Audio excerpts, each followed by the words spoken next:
E aí, bem-vindo a esse vídeo.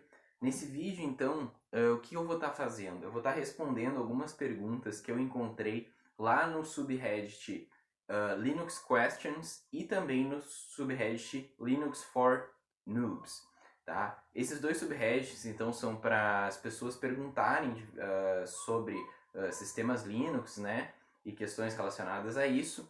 E eu peguei, então, essas perguntas porque são perguntas que eu acho que eu poderia estar esclarecendo um pouco e talvez tu que assista o canal aqui tenha também algumas dessas dúvidas e possa estar aprendendo então um pouco mais nesse vídeo aí, certo? Então, a primeira pergunta aí que uma pessoa fez lá no Linux Questions foi: Linux para a faculdade é bom? É viável? Né? A minha resposta seria depende, tá? Depende do quê? Primeiro fator, tá? Eu acho que depende dos softwares que tu depende e utiliza. Então, por exemplo, se tu tá numa faculdade, por exemplo, de design, né, que utiliza a suite da Adobe com muita frequência, ou por exemplo, em uma faculdade de engenharia que talvez utilize algum software aí que só tenha um porte para sistemas Windows ou para o macOS da Apple, talvez não seja a coisa mais adequada aí para tu estar utilizando como seu sistema principal. O que não impede que tu utilize Linux dentro de uma máquina virtual ou até mesmo com dual boot, né? Que seria tu instalar os dois sistemas na mesma máquina aí.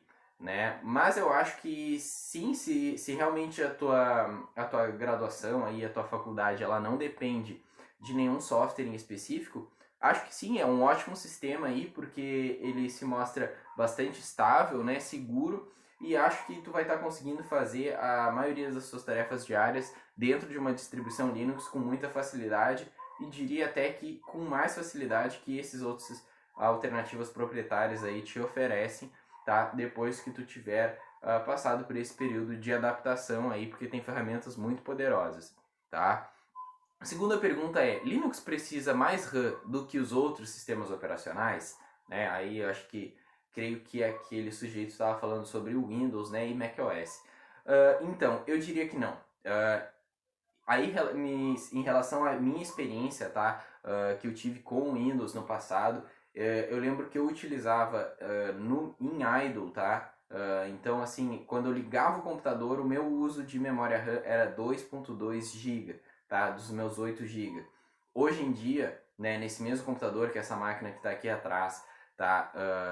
Utilizando, rodando Arch Linux, né, e com DWM, eu utilizo 120 megabytes, tá? Em idle. Então não tem nem comparação, assim, mas eu diria que mesmo se tu queira comparar, assim, a coisa mais pesada que tu vai achar dentro do Linux, talvez seja o desktop environment, né? O ambiente de trabalho Gnome, né?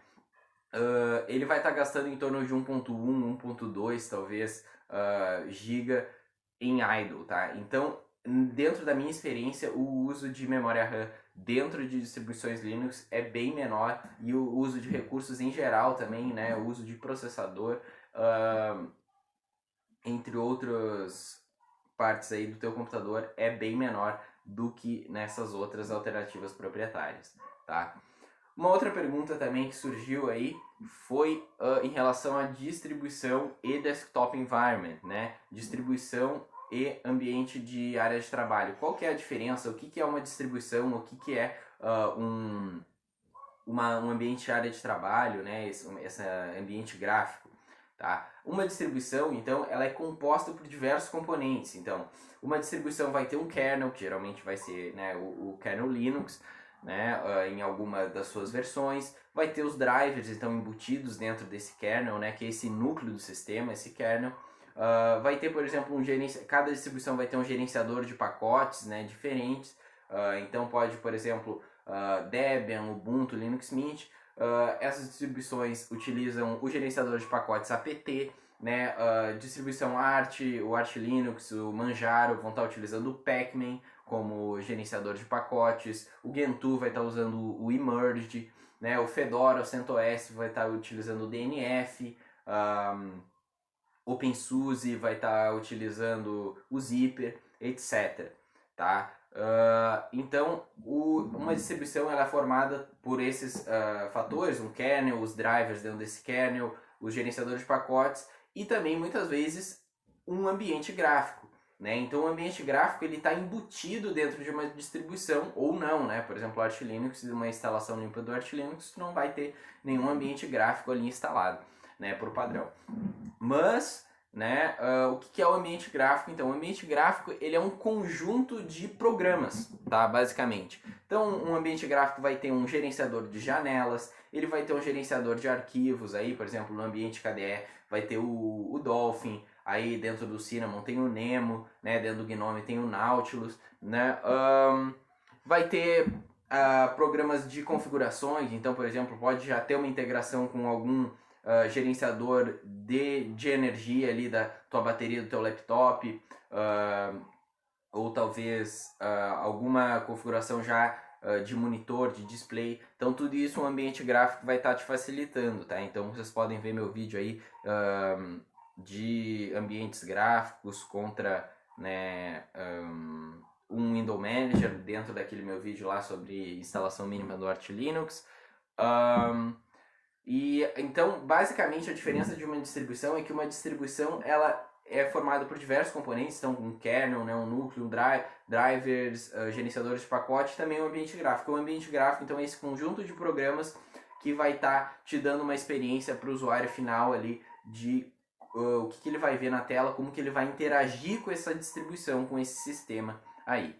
Tá? E a última pergunta, então, de hoje é como particionar meu HD ou meu SSD, né? Como particiono meu disco rígido para formatar a minha distribuição Linux. Talvez eu faça um vídeo separado sobre isso, mas a minha resposta rápida seria a seguinte, tá? Pense na possibilidade de tu estar utilizando uma partição swap ou não. Swap também hoje em dia pode ser utilizado dentro de um arquivo, né? Existe arquivo swap, partição swap. Eu particularmente utilizo uma partição swap, né? Mas o que tu vai precisar necessariamente de partição? Uma partição root, tá?